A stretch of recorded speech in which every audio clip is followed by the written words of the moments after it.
So, to spiritually understand yourself and have a complete whole picture of who you are inside and your purpose here, we have to understand the road ahead of us and how we can get there. We need to self actualize ourselves.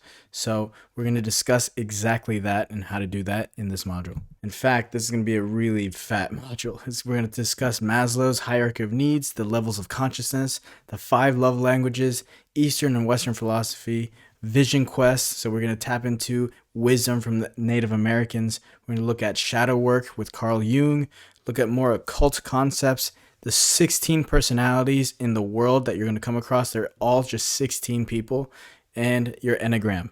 So by delving into these concepts, we're going to figure out exactly who you are.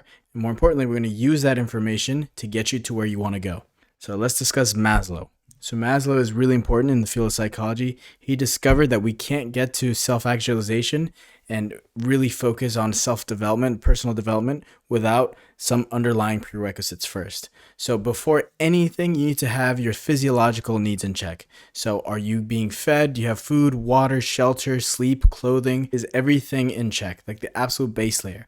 Without that, you can't even worry about personal development. So for instance, if you don't have water, if you're starving, if you don't have shelter, then you don't even have the faculties, the prerequisites to consider personal development. And it makes sense.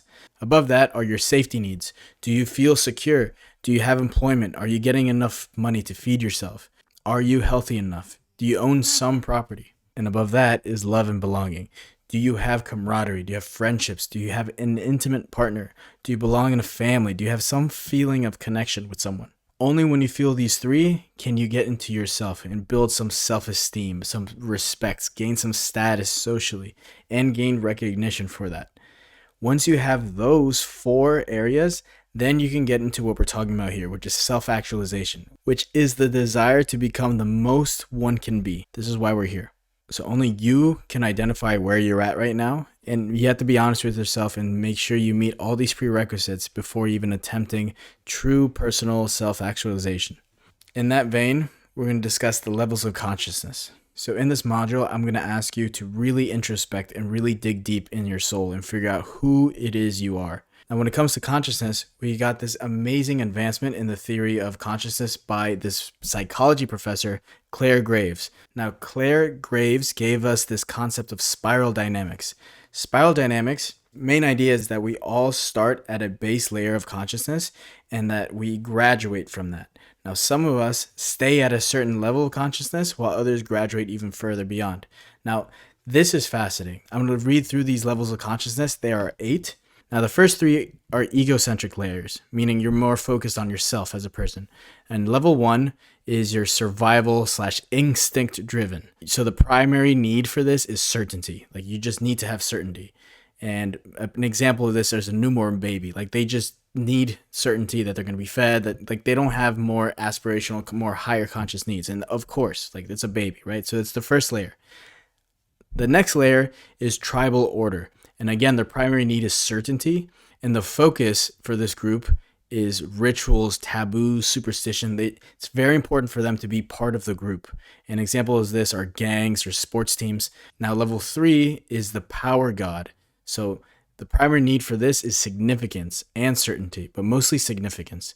Their focus is to exploit others. They are unwilling to submit, and they're very impulsive. Examples of this are warlords, rock stars, and superheroes. Now, those first 3 are egocentric levels of consciousness. Now, these next 2 are ethnocentric levels of consciousness where you're more focused on others. Now, level 4 is order and the absolute. Now, the primary need here is significance and certainty again, but the focus is on an authority to enforce absolute principles. Examples of this are the Catholic Church, Marines, or vegans. These people have a higher order to an absolute, like absolute ideals. The next level of consciousness, where you graduate from that, is still an ethnocentric level of consciousness, is level 5, which is the striver-driver. So the primary need here is significance, certainty, but now growth. So their focus is the power of hierarchy, status, and growth. Their number 1 drivers is to grow and become something bigger. Examples of this are Wall Street guys, the middle class, and corporations. Now, you might notice in my notes there on the right that I have an asterisk next to level 4. And it's because when I was doing this exercise in 2021, at that point, I was a level 4 consciousness. Now I can truly say that I feel like I'm at a level 5. Beyond that, you get to level 6, which is the first and only world-centric level of consciousness. So level 6 is socially conscious. So the primary driving need is connection and contribution. Their focus is egalitarian and a sense of community and consensus. Examples of this are hippies, like actual hippies, not the ones you see today. Now we're going to get into the spirit-centric levels of consciousness. So level 7, and these are very rare to find in real life, but you've definitely met these people. Level 7 is integrated / flex flow. So their primary driving need is connection and contribution. So their focus is very flexible. They love to integrate differences.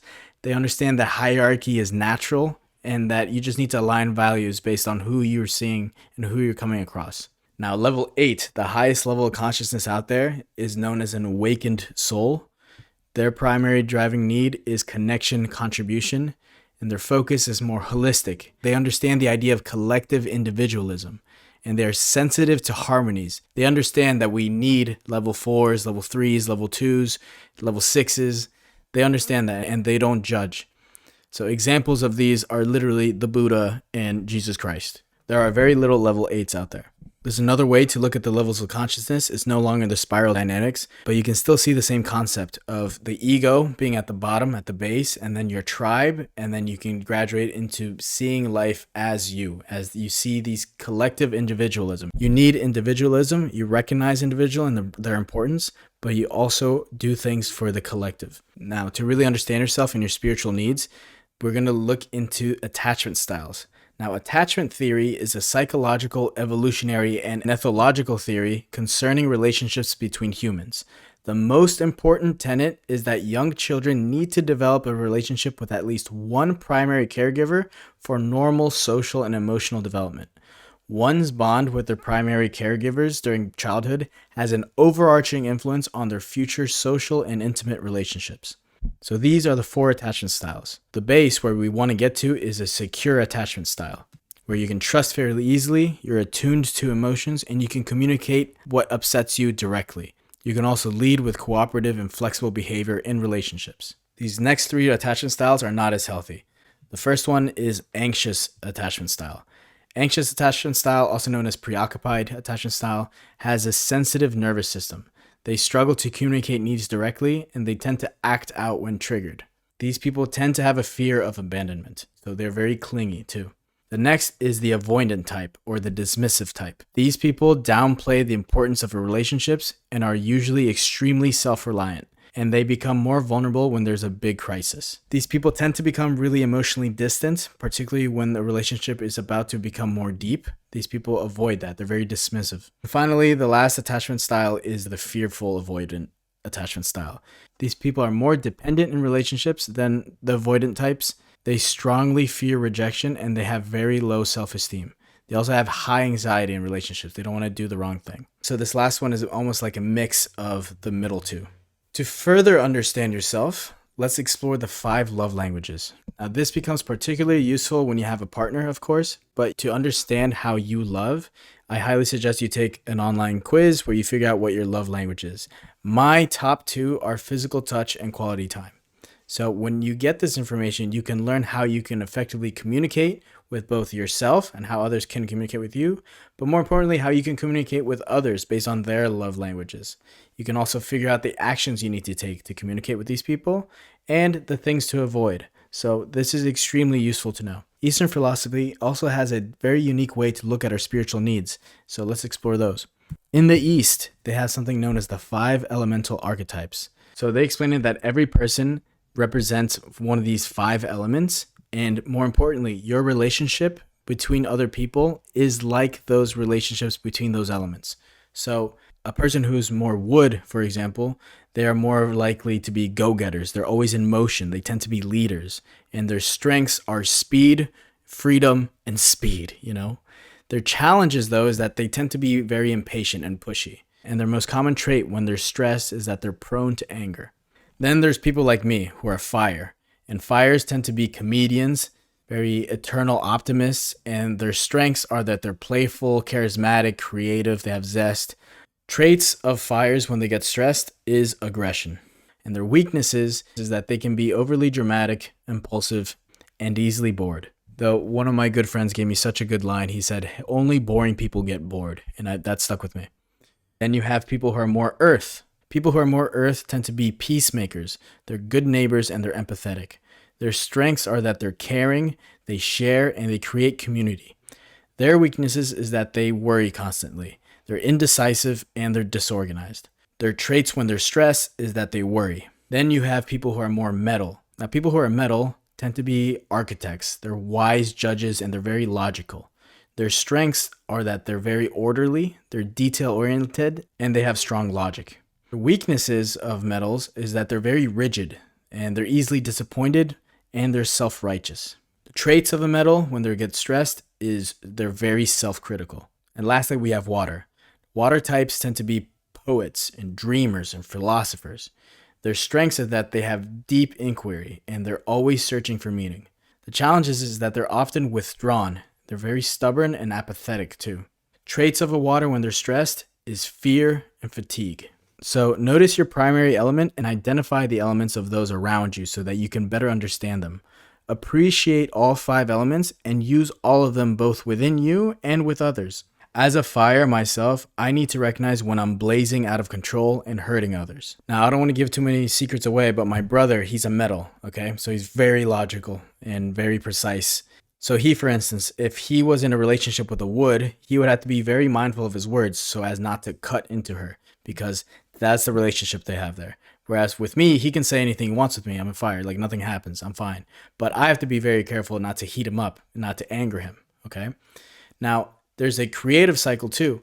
Now, I don't want to give too much information away, but my ex, she was wood. She was very much wood, okay? And I didn't understand this, but I was taking a lot of her energy. She was just feeding me a lot of energy, and I was not really giving her much back emotionally. But this is just a visual concept. Of course, there's exceptions to the rule, but understanding these archetypes helps you navigate yourself and the world much better. Now, let's discuss Western philosophy for a moment. I don't want to go too far off the rails, but the humanism movement, which was really birthed with the Renaissance, can be dangerous when you push it to its extremes with eugenics and the Nazi movement, but there were a lot of really good, valuable things that came out of it. For instance, I like to say it's the first real big push towards personal development.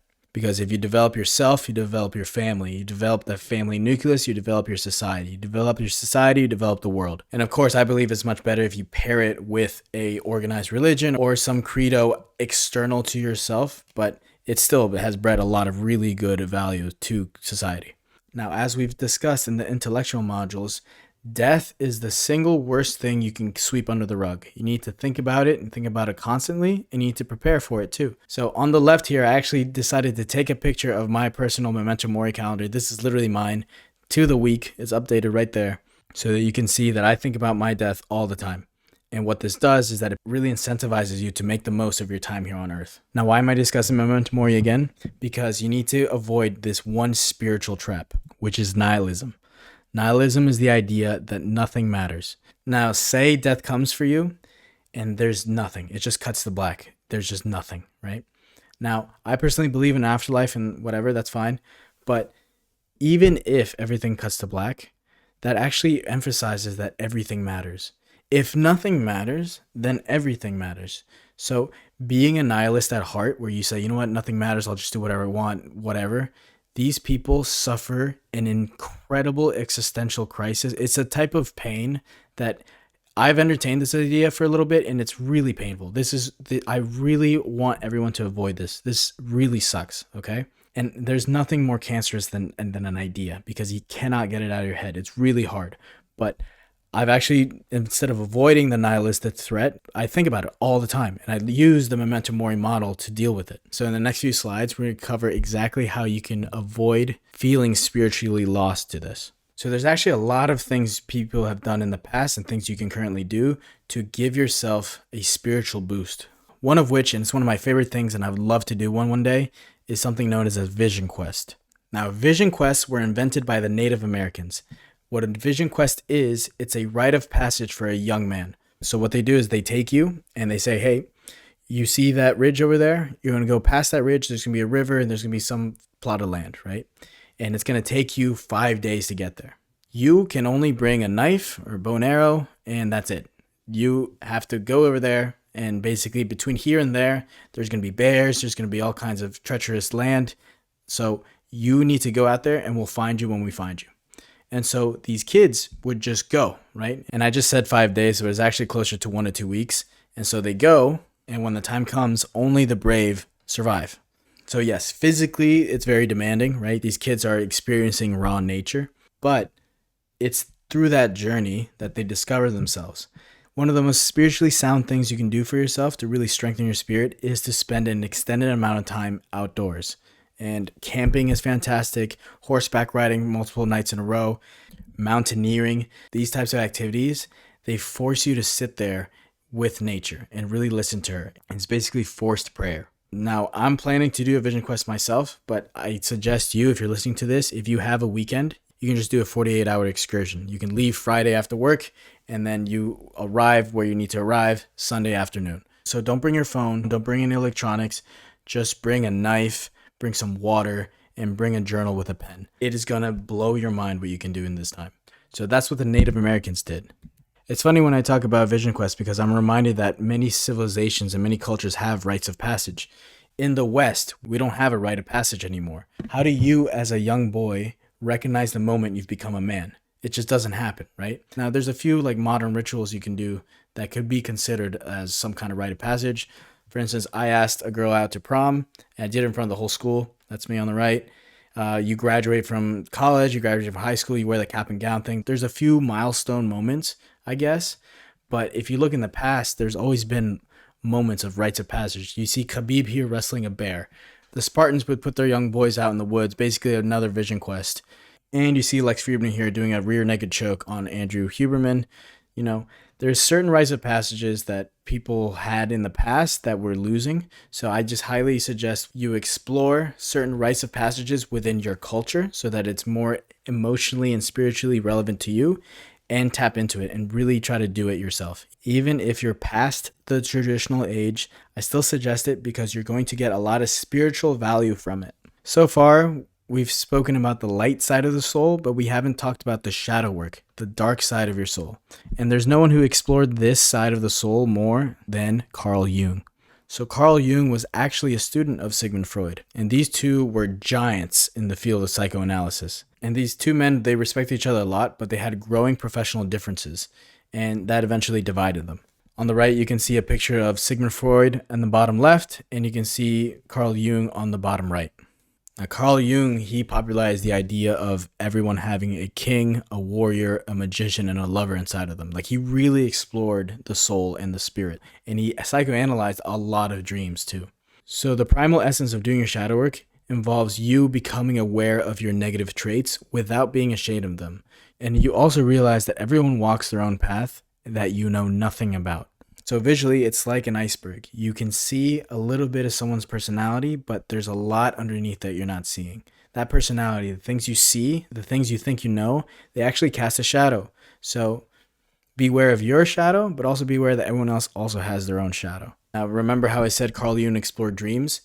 In your dreams, there are going to be a bunch of symbols and archetypes that show up. We're still trying to understand dreams and why they exist, but for the meantime, what we know is that someone in Bangladesh and someone in Denver, Colorado, they both dream in symbols and archetypes. Of course, there's going to be words mixed in, but overarchingly, there are archetypes that rule dreams. So two of these archetypes are the anima and the animus. The anima is a feminine archetype in men. This is the woman within, and she appears in dreams and visions and fantasies. And she's basically a personified version of your fantasies. There's also the animus, which is the masculine archetype in women. So more often than not, men dream of their anima and women dream of their animus. Now, it's very important that you do not fuck your anima, okay? It sounds silly, but you can do some psychological damage here. Now, for a very long period of time, I used to fuck my anima. That is the number one thing you should not do. Now, over time, I've stopped doing that. I have not done that, but just understand for now, I'm not going to get too deep into this, but if you want to explore deeper into that rabbit hole, here is the rabbit hole. I'm just telling you right now, please do not fuck your anima. It's gonna mess you up. Now let's explore other more occult concepts of the spiritual realm. Here we have hypnotherapy. Now, I've personally been studying hypnotherapy for about 2 years, and I've been reading Dave Ellman's book on hypnotherapy. Dave Ellman was a former stage hypnotist, radio personality, and he worked at the OSS, which is the predecessor of the CIA during World War II.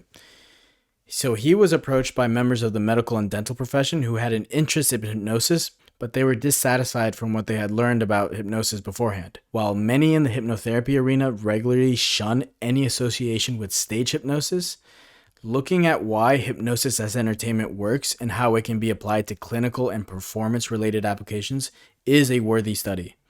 Now, fun fact, Ellman was a close associate of Sigmund Freud's son, and Ellman was very much influenced by Freud's psychoanalytic theories. His core concepts have even more relevance when studied and practiced in light of many more recent neurological discoveries. For instance, Dave Ellman's 3-minute technique is a starting point in understanding the elegance of his thoughts, and it must be mastered by anyone who claims to practice hypnotherapy. Hypnosis is not bullshit. It's real. Now, what's interesting about it is that some people are hypnotizable and others are not. It's actually binary. It's not how hypnotizable are you or not. It's actually very clear cut. And it's pretty interesting. There's certain things you can do to test if someone's hypnotizable or not. And something interesting I learned in this book is that the cadence of speech, like how someone talks to you, it basically triggers hypnosis. And guess who talks in that cadence? News. The way news anchors and the way they're set up, they literally are hypnotizing you. You're putting yourself in a state of hypnosis. And what happens when one is in a state of hypnosis? They're more open to suggestibility. This is not a schizo rant or anything like that. When you are in hypnosis, it doesn't mean you're going to go across the street and start killing people in the name of Russia. That's not going to happen. But what is happening and does happen is that people are tuning into TV and they're opening their minds into a state of hyper-suggestibility. Now, what happens when you're in a state of hyper-suggestibility? You can easily plant seeds of ideas in their infancy into people's brains. So what happens? These people are basically like sleeper agents. And when they pull the alarm, like COVID, for instance, everyone's on the same side. No one is questioning anything. Now, it's really scary to see, but it's really important to understand that the subconscious mind is 90% of the mind. And what's actually scary is that a surprisingly large number of people are hypnotizable. So protect yourself, be ruthlessly discriminatory into what you let into your mind, and just be aware of this. Also, in winning the spiritual war is semen retention and nofap. Do you really want to be the dad who sneaks off into the bathroom to shoot a load into the toilet? That is loser shit. Imagine if you found out your dad or any man you admired did that. That's just straight up pathetic. And I'm mentioning this again. I know we talked about this in the previous modules, but it's that important. You are shooting your actual life force into the drain, and you're not going to win in the spiritual realm if you cannot control yourself. Now, let's discuss something a little bit more concrete. There are 16 personalities that you're going to come across in your life. Just 16. And if you can understand these 16 personalities, you can navigate the world with so much ease. But also, you can understand who you are too. What I'm talking about is the Myers-Briggs test. Now, you may have heard about this, but this test is one of the world's most popular personality tools because it works. It's used by more than 88% of Fortune 500 companies, and it's become the go-to framework for personal development globally. So these are the 16 personality types based on the Myers-Briggs test. So think of these 16 personality types as left or right-handedness, where people are either born with or develop a certain preferred way of writing. They're either left or right-handed, right? The Myers-Briggs test sort of assumes these psychological differences into 4 opposite pairs or dichotomies, and those result in these 16 possible psychological types. None of these are considered better or worse. However, the Myers-Briggs test theorizes that people innately prefer one personality over the combination of these different types. In the same way that writing with the left hand is difficult for a right-hander, so people tend to find using their opposite psychological preferences more difficult, though they can become more proficient with practice and development. So what that means is you tend to prefer one type of personality. So in the Myers-Briggs test, you're going to get 4 letters, and these 4 letters are set up in this way. So the first letter is going to be either an E or an I. So you're either going to be an extrovert or an introvert. Then you're going to be either an S or an N. You're either going to be more sensitive or intuitive. S types are realistic people who like to focus on the facts and details, whereas intuitive types are energized by people and enjoy a variety of tasks. The third letter is either going to be a T or an F. You're either going to be a thinker who tends to make decisions using logical analysis, or a feeler who tends to be sensitive and cooperative and decides based on personal values. The last letter is going to either be a J or a P. Judges tend to be organized and prepared and like to make and stick to plans. Or you're going to be a perceiver who prefers to keep their options open and like to be able to act spontaneously. Based on this, try to guess who you are. So take the test online and figure out what your Myers-Briggs personality is. It's super worth it. It gives a really in-depth analysis of what it looks like, your strengths and weaknesses. Of course, that is not your destiny. You can always wiggle around it, but I've taken this while I was in college and I took it just now and it's the exact same. So this is very much accurate. It tends to pass the test of time. And so I'll let you guess real quick what my personality type is. Yep, I am an ENTP. I love to debate people. It's one of my favorite things. So what that means is I'm an extrovert. I love people. I get my energy from people. I'm intuitive. I prefer thinking rather than feeling. And I prefer perceiving rather than judging. Basically, that means I have my own moral compass in a way. But also in the spiritual realm, I am very much thankful that I do have a higher power to answer to, because that keeps me and my soul in check. So it's very helpful to understand yourself in this way. Lastly, in terms of personality, there's something known as an enneagram. So the enneagram is a system of personality typing that describes patterns in how people interpret the world and manage their emotions. The enneagram describes 9 personality types and matches each of these types on a 9-pointed diagram, which helps to illustrate how the types relate to one another. So I personally am a 7, so I'm an optimist, and I tend to stress out overthinkers, and I tend to relax reformers. So I encourage you to take the test online, it's free, and then see how you can relate to other people based on their personality types. These charts here are very informative, and the reason why I'm asking you to take these personality tests is because you don't have to start from zero. Imagine trying to get to a destination without a GPS. Understanding your coordinates, like where you are, helps you so much in getting to where you actually want to go. So understanding your personality, understanding your current state of consciousness, it forces you to kind of kill your ego, because you have to recognize that these are my strengths, these are my weaknesses, and more than anything, it forces you to understand where you fall into society and where others fall in society as well. Meaning, you're not the only person on earth. By understanding your personality types, you are also understanding other personality types.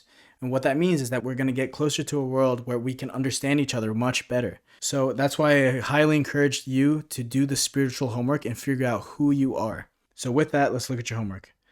So you're not going to turn this in to the Discord unless you really want to, but you're going to reflect and identify your level of consciousness, your preferred love language, your elemental archetype, your Myers-Briggs personality type, and your Enneagram number. So I answered with my information here, but again, it's super important you figure out who you are, because this, paired with your purpose and paired with your understanding of the universe, is going to solidify your spiritual strength. And hopefully you can use that newfound power to enlighten other people spiritually as well. And with that, we've come to the end of the first 3 areas of mastery, the primary areas of mastery, the mind, the body, and the spirit. And now we're going to get into the secondary areas of mastery, wealth mastery and social mastery. And notice that both of these require very strong spiritual mastery. And with that, I'll see you there.